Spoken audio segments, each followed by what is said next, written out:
E a polêmica do momento é a resposta do Jairinho a essa pergunta. Crente pode beber socialmente ou a Bíblia proíbe qualquer tipo de bebida alcoólica? Crente pode beber socialmente ou a Bíblia proíbe qualquer tipo de bebida alcoólica? A resposta dele me surpreendeu e certamente vai te surpreender também. Fica com a gente até o final e vamos ver o que o Jairinho está dizendo aqui. Tá preparado para a resposta dele? Bora ver. É uma pergunta muito polêmica, mas vamos lá. Socialmente, desde que, com quem, por quê?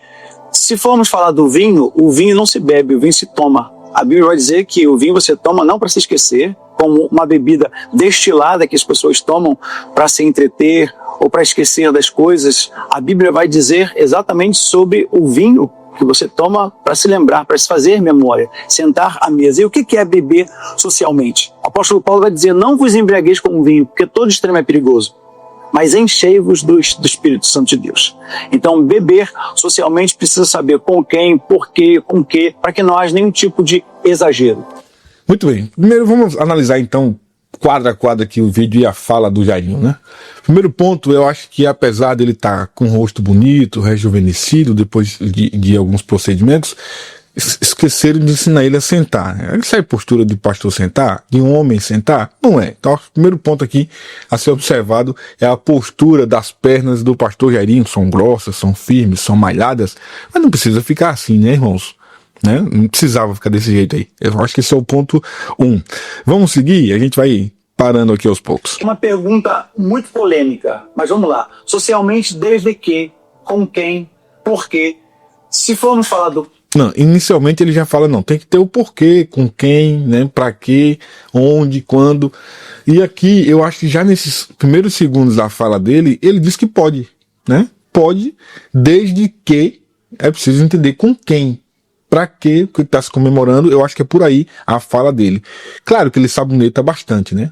Tá sabonetando aqui, mas nesse ponto eu acho que já dá para entender que é um sim, né? Um sim bem condicionado. O vinho não se bebe, o vinho se toma. Aí tá falando da experiência, né? A experiência do vinho. A Bíblia vai dizer que o vinho você toma não para se esquecer, como uma bebida destilada que as pessoas tomam para se entreter ou para esquecer das coisas. A Bíblia vai dizer exatamente sobre o vinho que você toma para se lembrar, para se fazer memória, sentar à mesa. E o que é beber socialmente? O apóstolo Paulo vai dizer, não vos embriagueis com o vinho, porque todo extremo é perigoso, mas enchei-vos do Espírito Santo de Deus. Então, beber socialmente precisa saber com quem, por quê, com quê, para que não haja nenhum tipo de exagero. Bom, o pastor Jairinho Manhães, ele está dizendo o seguinte, pode. Em resumo é isso, pode. Só que depende de qual ocasião, né? Por quê? Quando ele fala em não beber, entre beber e tomar, e tá falando exatamente da questão da experiência, né? É uma situação de mesa, de você reunir a família, de você se reunir com alguns amigos em um ambiente, e enquanto você conversa, enquanto você tem memórias, enquanto você constrói memórias, você aprecia um bom vinho. E obviamente a Bíblia vai falar sobre vinho porque era o que era contemporâneo da época, né? Uma bebida alcoólica que existia na época, basicamente, talvez existisse algumas coisas mais fortes, algumas coisas muito mais psicoativas, né? Mas a ideia aqui é basicamente a questão do álcool oriundo do vinho. E eu vou dar minha opinião em relação a isso, mas eu vou mostrar para vocês antes, ou até enquanto eu falo a minha opinião sobre o que disse aqui o pastor Jairinho. É preciso que a gente lembre que esse não é essa não é uma fala isolada apenas do Jairinho, mas é preciso lembrar que é uma barreira, que é um paradigma que está sendo quebrado dentro da igreja contemporânea. É óbvio que ele não é o primeiro a falar isso, é óbvio que ele não é o primeiro a falar assim. Claro que existem poucos que têm coragem de gravar um vídeo, botar a cara na tela e falar, não, irmãos, não é pecado beber vinho. Não é pecado, por exemplo, aqui, né, nesse vídeo dele. Ele não disse, não é pecado beber vinho, desde que você possa fazer isso com um grupo de amigos, desde que você faça com sua família, você pode tomar o vinho. Ele não disse isso, né? Mas ele disse a mesma coisa. Ele não foi aberto assim, ele não disse exatamente desse jeito. Porque, claro, existe ainda, obviamente, o resultado disso a gente está vendo na polêmica que se criou por conta dessa fala. Se você não viu essa polêmica, corre lá no perfil do Instagram do Fuxico Gospel e você vai ver os comentários das pessoas comentando a respeito da fala do Jairinho. Então, é claro que ele não foi explícito aqui. Por quê? Porque, claro, a gente está falando da igreja. A igreja ainda tem uma série de dogmas e de barreiras que não foram quebradas e que estão sendo quebradas aos poucos, né? Barreiras que foram construídas, talvez agora, no início do século XX, XXI, aí é o século XX. Mas antes disso, essa barreira, em relação especificamente ao vinho, ao álcool e até ao tabaco, não existia. A igreja do século XV, século XVI, XVII, não tinha problema nenhum com tomar vinho ou usar o charuto. A gente tem figuras ilustríssimas que são os grandes heróis da fé, né, conhecidos como os grandes heróis, tomavam vinho regularmente, inclusive, nem era só socialmente, talvez não se embriagassem a ponto de cair, ficarem bêbados, até porque o vinho é muito difícil conseguir fazer isso, mas ficar bêbado, dependendo da quantidade, fica assim. Mas esses caras bebiam diariamente. Esses caras fumavam charuto diariamente. E eu tô falando de Martinho Lutero. Eu tô falando de Spurgeon. Eu tô falando de C.S. Lewis. Os caras que são, sabe, Calvino. Os caras que são os heróis. Sobretudo das igrejas reformadas até hoje. Então, são os caras que vieram antes de todo mundo, né? Tomavam vinho, bebiam, fumavam e faziam isso, como disse, diariamente. Não era pecado. Mas a igreja contemporânea, no século XX, começa a instituir a ideia de que não, isso não é saudável. Isso é um movimento que parte, obviamente, dos Estados Unidos, e o Brasil, como sempre, copia, né? Como sempre, copia. Então, Brasil e Estados Unidos, no século XX, começaram a caminhar contra a ideia de que líderes religiosos ou membros de igrejas evangélicas, eles consumissem bebida alcoólica, especificamente se tratando do vinho.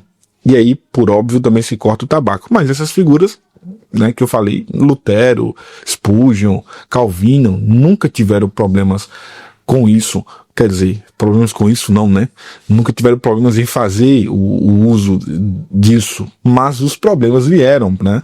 A imensa maioria deles morreram entre 50 e 60 anos de idade. Mas você tem uma figura que não teve problema nenhum e foi talvez o que mais viveu, que é o John Wesley.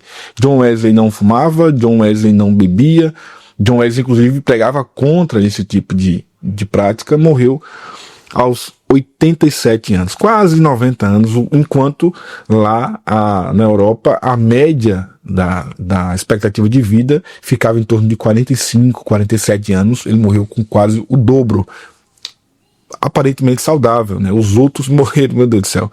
Aqui a gente tem, nesse quadro aqui, John Wesley morreu aos 87 anos, ele tinha... ele era abstêmio, não fumava, alimentação leve, inclusive era vegetariano, caminhava bastante, porque ele caminhava para pregar, e aí o estilo de vida dele extremamente disciplinado, vida ativa, jejum e oração. Esse era ele. Aí Martinho Lutero morreu aos 62, bebia cerveja e vinho com moderação, trabalhou sob forte estresse e sobrepeso. O homem era obeso. João Calvino, né? Morreu aos 54, irmão. Bebia vinho. Bebia moderadamente. Doente crônico, frágil e vida sedentária. Salvo engano, ele não era obeso, mas ele tinha vários problemas, né? O Spurgeon, ele fumava charutos. Obeso, sofria de gota, artrite e estresse. E aí você tem C.S. Lewis, né? Bebia, morreu aos 64 anos. O Spurgeon morreu aos 57. O Lewis bebia vinho, morreu aos 64, bebia vinho e cerveja e fumava cachimbo, que também talvez seja até pior do que o próprio charuto. Tinha um estilo de vida moderado, sedentário e tinha problemas renais. Então você vê que o estilo de vida de John Wesley o levou a morrer aos 87 anos, né? Talvez até mais perto do que preconiza as regras da igreja adventista. Precisamos nos atentar para essas regrinhas que são boas para a saúde, né? Mas não fumava, não bebia, andava bastante e tinha um cuidado muito forte em relação à alimentação. E aí, tinha disciplina, jejuava, orava bastante, né? Enfim, só não era um bom marido, né? O casamento dele terminou de forma muito trágica. Depois vocês vejam sobre isso. Mas é isso, aos 87 anos. Então, estou fazendo esse arrudeio todo aqui para voltar e de novo dizer que talvez até sendo mais claro do que ele foi. O Jairinho tem razão, irmão.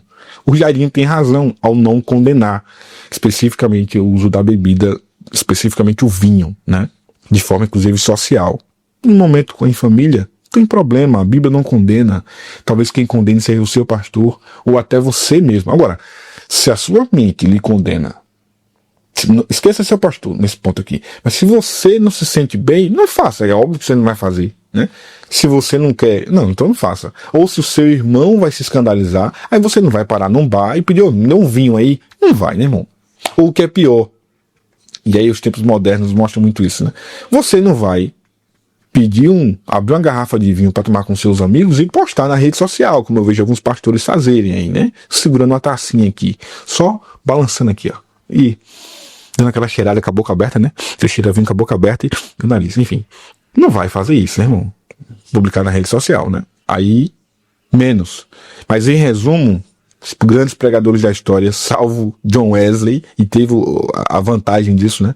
Salvo John Wesley, os caras não tinham problema nenhum nisso. Então, não era pecado? Agora é? Claro que não. É uma questão muito mais da consciência individual de cada um. Se você discorda de mim, é um direito seu, comenta aqui embaixo. Se você concorda, comenta também. Mas em todos os casos, concordando ou discordando, deixa o like. Obrigado, gente.